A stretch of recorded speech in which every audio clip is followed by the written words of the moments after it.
নমস্কার। ২০-২২ মামলা নিয়ে খুবই গুরুত্বপূর্ণ খবর। প্রাথমিক শিক্ষক নিয়োগের ক্ষেত্রে খুবই গুরুত্বপূর্ণ এই মামলা। দেখতে পাচ্ছেন Supreme Court of India, Soumen Pal versus Shrabani Nayak. গত ১২ তারিখে অর্থাৎ গতকাল যে আহ, শুনানিটা সেভাবে শুনানি হয়নি বললেই চলে, কিন্তু সেক্ষেত্রে মেনশন করানো হয়েছিল, অর্থাৎ অ্যাজ সুন অ্যাজ পসিবল, যত তাড়াতাড়ি সম্ভব মেনশন যাতে করানো হয় সেই জন্য বলা হয়েছিল। তো মেনশন কিন্তু হয়েছে এবং অর্ডার বেরিয়ে গেছে যে কবে শুনানি হবে। এটা কিন্তু অর্ডার, আমরা আগে দুটো অর্ডার পেয়েছিলাম, সেই অর্ডারের ডেটেও কিন্তু হয়নি, সেটা আমরা দেখেছি।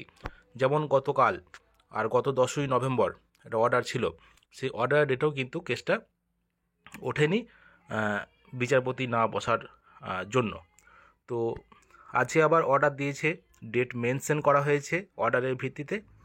তো দেখতে পাচ্ছেন 12/1/2024 this matter were called on for hearing today, honourable justice Hima Kohli and honourable justice Asaduddin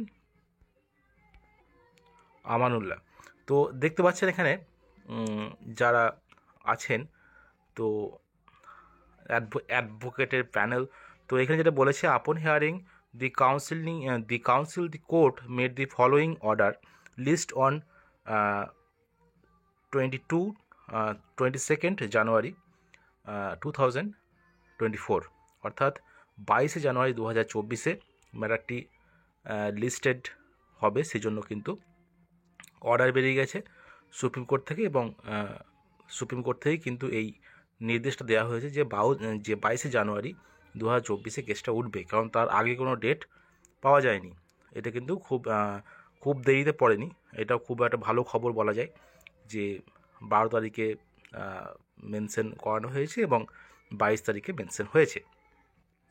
তো আমরা আশা করব যে 22 তারিখে শুনানি হবে।